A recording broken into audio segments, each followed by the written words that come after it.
Assalamualaikum warahmatullahi wabarakatuh.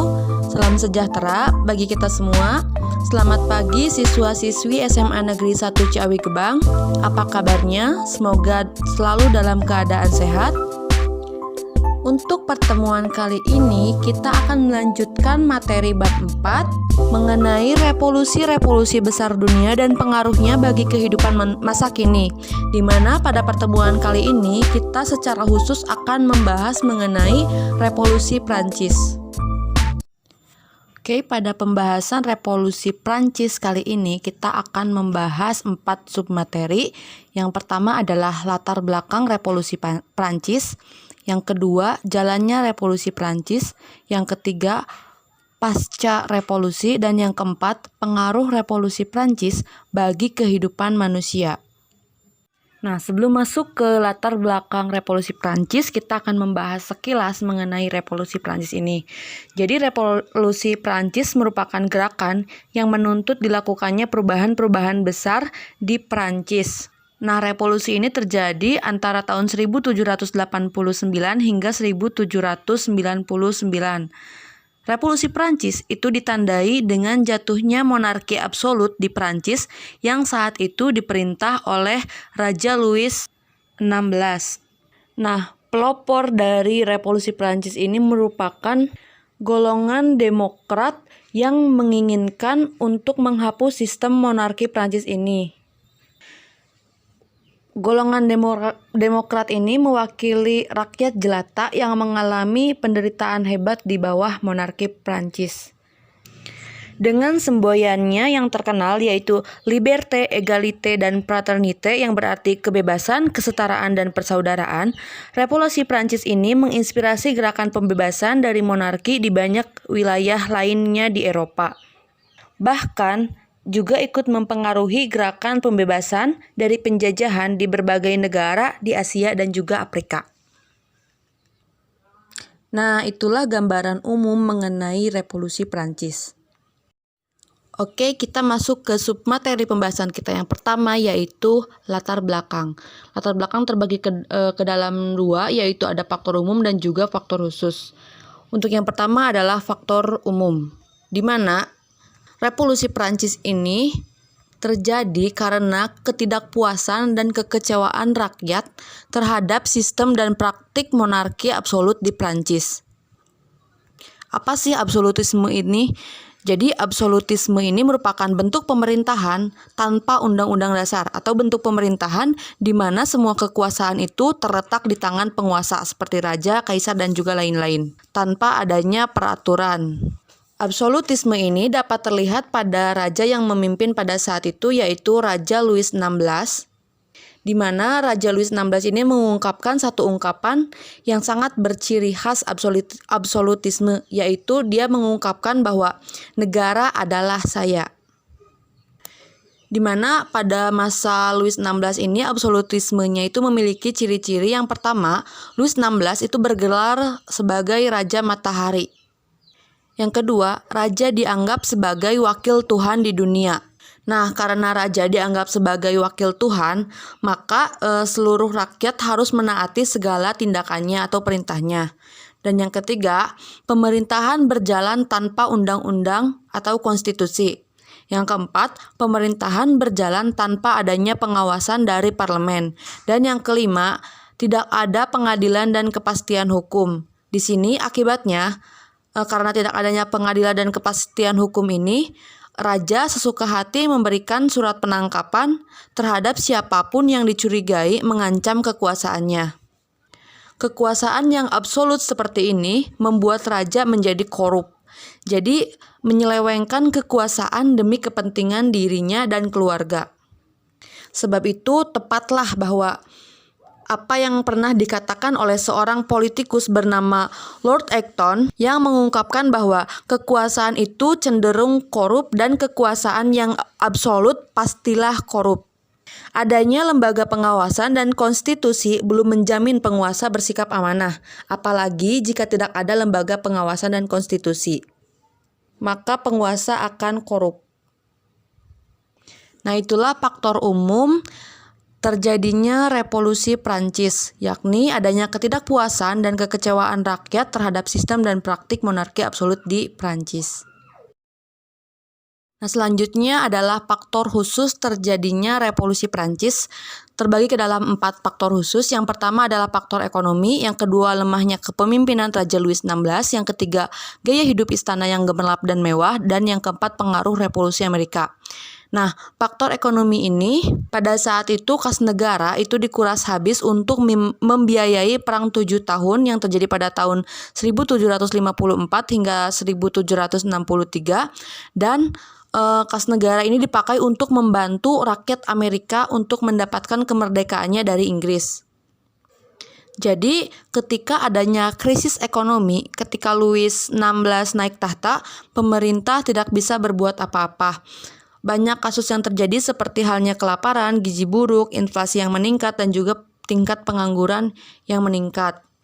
Selain itu, hal ini juga diperparah dengan kondisi gagal panen dan juga adanya wabah penyakit yang menimpa ternak-ternak para petani pada saat itu. Nah, untuk yang kedua yaitu lemahnya kepemimpinan Raja Louis XVI, di mana pada kepemimpinan Raja Louis XVI ini cenderung untuk merangkul kaum bangsawan dan klerus yang mendominasi parlemen pada saat itu. Selain itu, Raja Louis XVI juga gagal mengatasi krisis ekonomi yang terjadi dan krisis keuangan secara efektif. Dan selanjutnya, Raja Louis XVI juga mengakomodasi kepentingan sendiri dan juga keluarganya itu dengan mengorbankan kepentingan negara. Nah, faktor khusus yang ketiga yaitu gaya hidup istana yang gemerlap dan mewah, di mana gaya hidup mewah dan hedonis ini menjadi sorotan yang tercermin pada permaisuri Marie Antoinette yang memiliki kebiasaan menghambur-hamburkan kas negara, uang negara gitu. Selain itu, raja juga lebih suka berburu rusa dibandingkan untuk mengurusi negara. Dan yang keempat adalah pengaruh revolusi Amerika. Nah, terjadinya revolusi Prancis ini tidak terlepas dari adanya revolusi Amerika, di mana Prancis saat itu membantu rakyat Amerika untuk melawan Inggris, untuk membebaskan diri dari Inggris. Sedangkan negaranya sendiri ketika mereka pulang itu mendapati kondisi negaranya itu tidak menentu. Nah, kenyataan yang seperti ini membangkitkan tekad rakyat Prancis untuk membuat perubahan seperti yang terjadi di Amerika. Itulah faktor umum dan juga faktor khusus yang melatar belakangi terjadinya revolusi Prancis. Selanjutnya kita akan membahas submateri yang kedua yaitu jalannya revolusi Prancis. Pada 5 Mei 1789, Etats Generaux yang merupakan lembaga perwakilan bagi semua golongan melaksanakan sidang di Versailles.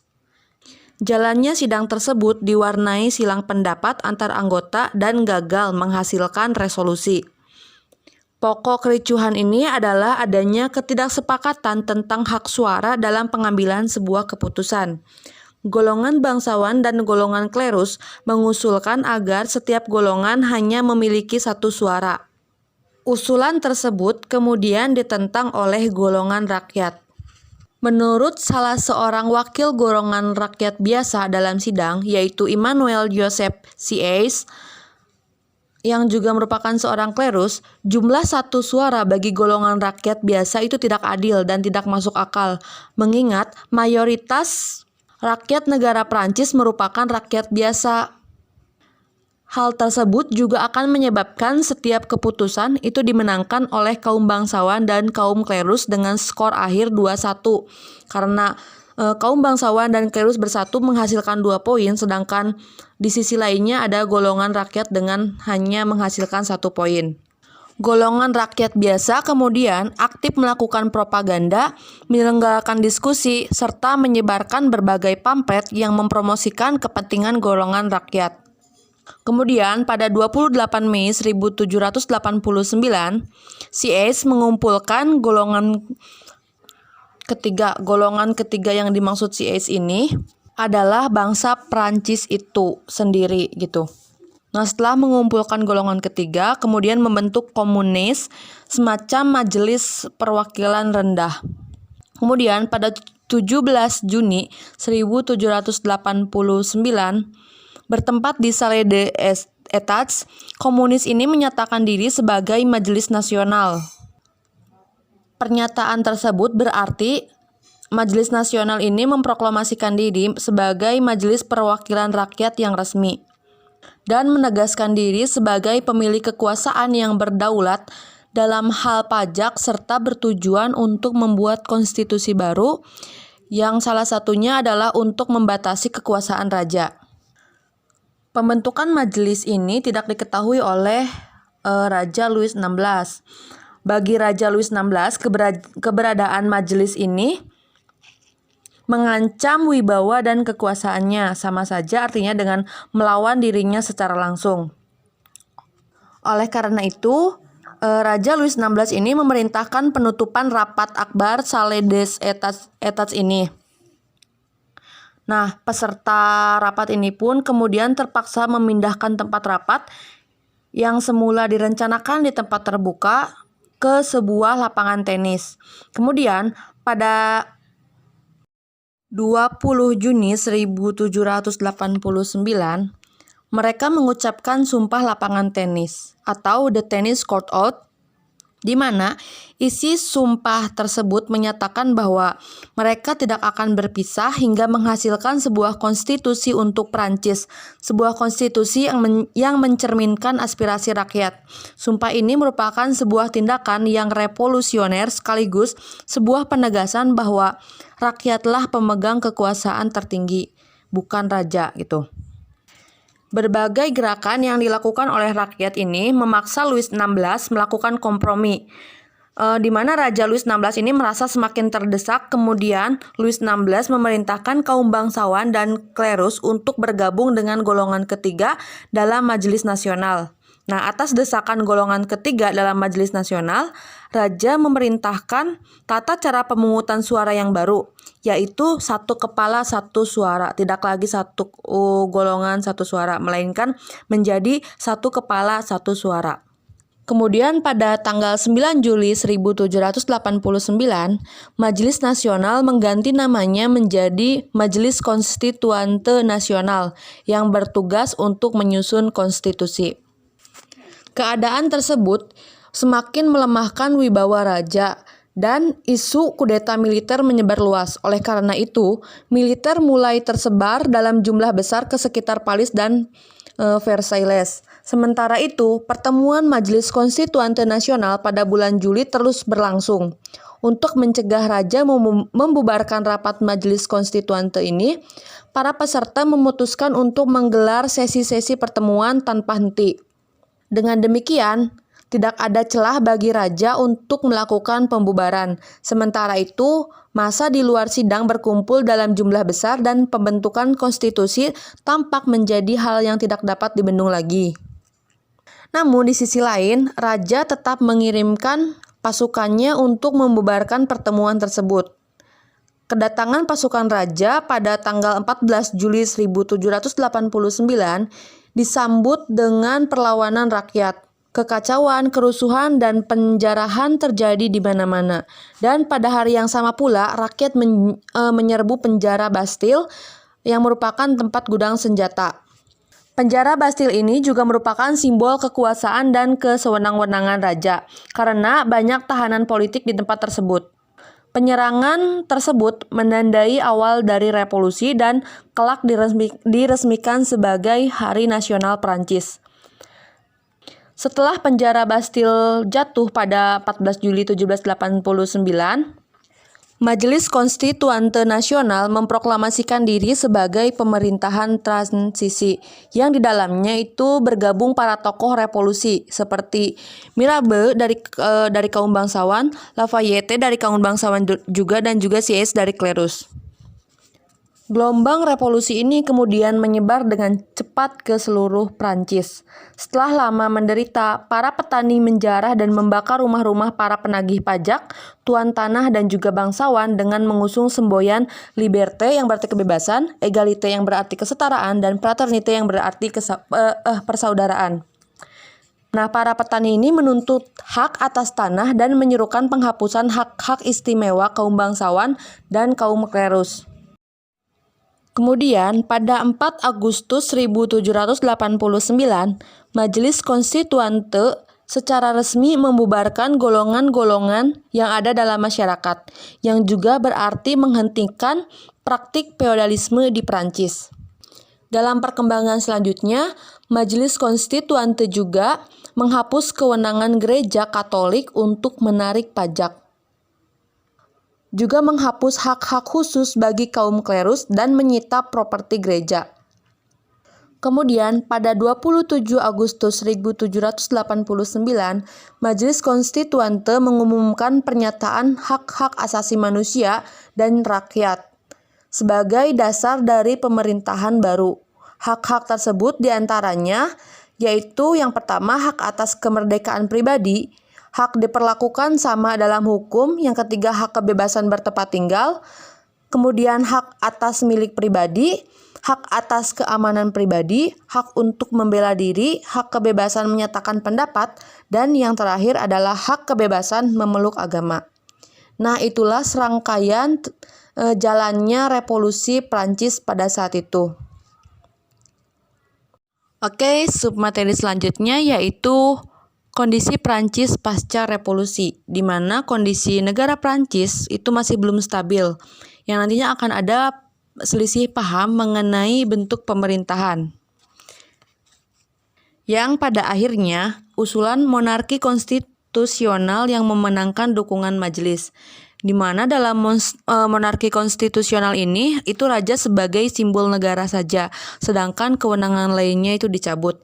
Namun, Raja Louis XVI itu mengeluarkan ultimatum yang menolak hasil revolusi, mendesak pembubaran majelis, dan menuntut jaminan keamanan kepada raja dan keluarganya, mengembalikan segala hak dan kewenangan raja. Jika tuntutan deklarasi tersebut tidak dipenuhi, Austria dan Prusia mengancam akan menyerang Prancis.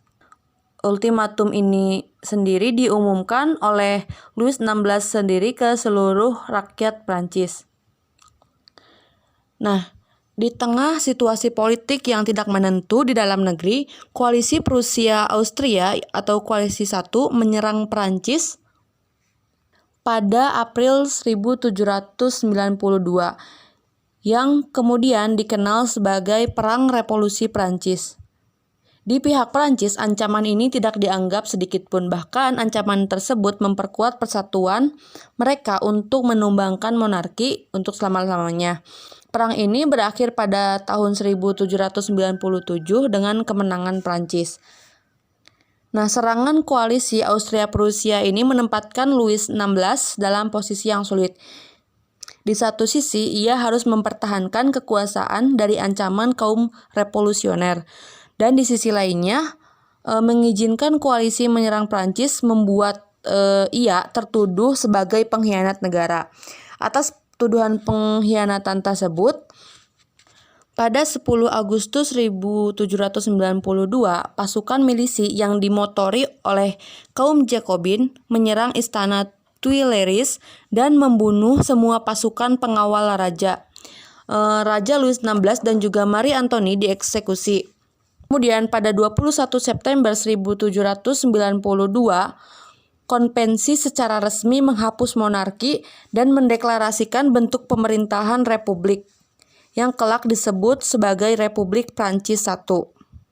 Pada tanggal 9 November 1799, Napoleon Bonaparte melancarkan kudeta. Ia berhasil membentuk konsulat. Sejak saat itulah pemerintahan Prancis menjadi pemerintahan konsulat.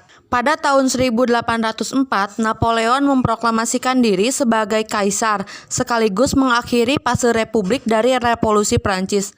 Pada tahun itu juga, Napoleon memberlakukan Undang-Undang Napoleon, yang sebelumnya Prancis tidak pernah memiliki undang-undang sipil seperti itu. Undang-undang yang disusun oleh 4 orang ahli hukum terkemuka atas perintah Napoleon ini menegaskan dan memperkuat apa yang menjadi cita-cita umum revolusi. Cita-cita tersebut diantaranya privilege atau hak istimewa tidak diberikan dari lahir. Adanya pengakuan terhadap kebebasan beragama dan penegasan bahwa hanya orang-orang yang paling bermutu yang dapat menduduki jabatan pemerintahan. Feodalisme pun secara de jure berakhir. Nah, naiknya Napoleon Bonaparte ini juga merupakan kejayaan Prancis karena pada masa kekuasaannya Napoleon tak terkalahkan dalam beberapa kali perang melawan 3 musuh utamanya, yaitu Austria, Rusia, dan juga Prusia, dan juga Italia. Nah, ia menguasai hampir sebagian besar wilayah Eropa. Hanya Inggrislah yang tak berhasil ditaklukkannya. Selain itu, di bawah Napoleon juga semangat nasionalisme di Prancis berkembang. Ia menanamkan rasa cinta terhadap bangsa dan negara kepada seluruh rakyat, terutama kepada angkatan bersenjata. Ia menanamkan rasa kebanggaan nasional terhadap hasil-hasil revolusi Prancis, terutama dengan semboyan liberté, égalité, dan juga fraternité. Seraya menginginkan agar semangat dan hasil revolusi itu menyebar pula ke negara-negara Eropa lain. Semangat nasionalisme yang dikembangkannya menjadi faktor penting kesuksesan penaklukan yang dilakukan Prancis di Eropa. Penaklukan yang sama kemudian menyuburkan semangat nasionalisme di negara-negara taklukannya. Nasionalisme dan liberalisme di Prancis yang kemudian menyebar ke Eropa kelak mempengaruhi tumbuhnya semangat nasionalisme di negara-negara jajahan di Asia dan juga Afrika. Nah, itulah kondisi Prancis pasca revolusi. Kita masuk ke submateri yang terakhir, yang keempat, yaitu pengaruh revolusi Prancis bagi kehidupan manusia. Pengaruh revolusi Prancis ini yang pertama yaitu adanya republikanisme, di mana paham ini itu sangat menjunjung tinggi kedaulatan rakyat. Tidak ada penguasa yang memerintah tanpa persetujuan rakyat. Rakyat berhak mengontrol jalannya pemerintahan dan juga inspirasi bagi pendiri Indonesia yang memilih republik sebagai sistem pemerintahannya. Nah, hal ini menjadi inspirasi bagi Indonesia ya. Dan pengaruhnya yang kedua adalah hak asasi manusia. Sumbangan besar revolusi Prancis terhadap organisasi-organisasi pergerakan nasional termasuk di Indonesia adalah semangat anti-feodalisme. Rakyat biasa dapat menikmati kebebasan dari pungutan pajak yang sewenang-wenang serta aturan-aturan lain yang menyengsarakan mereka. Sejak Napoleon Bonaparte berkuasa, sikap anti-feodalisme itu dipertegas lagi melalui Undang-Undang Napoleon. Hal ini menunjukkan bahwa revolusi Prancis ini menjunjung tinggi kesetaraan, keadilan, dan juga kebebasan. Tidak adanya diskriminasi. Semua rakyat negara diperlakukan setara. Ini merupakan pengakuan yang paling nyata terhadap hak-hak asasi manusia. Dan pengaruh revolusi Prancis yang ketiga yaitu nasionalisme. Revolusi Prancis membuat masyarakat semakin bersatu sebagai suatu bangsa atau nation. Di bawah Napoleon Bonaparte, nasionalisme terus tumbuh dan berkembang. Mereka merasa bangga sebagai satu bangsa yang dipayungi nilai-nilai yang sama yaitu liberté, égalité, dan juga fraternité. Nah, itulah ketiga pengaruh yang terjadi dari revolusi Prancis bagi kehidupan manusia.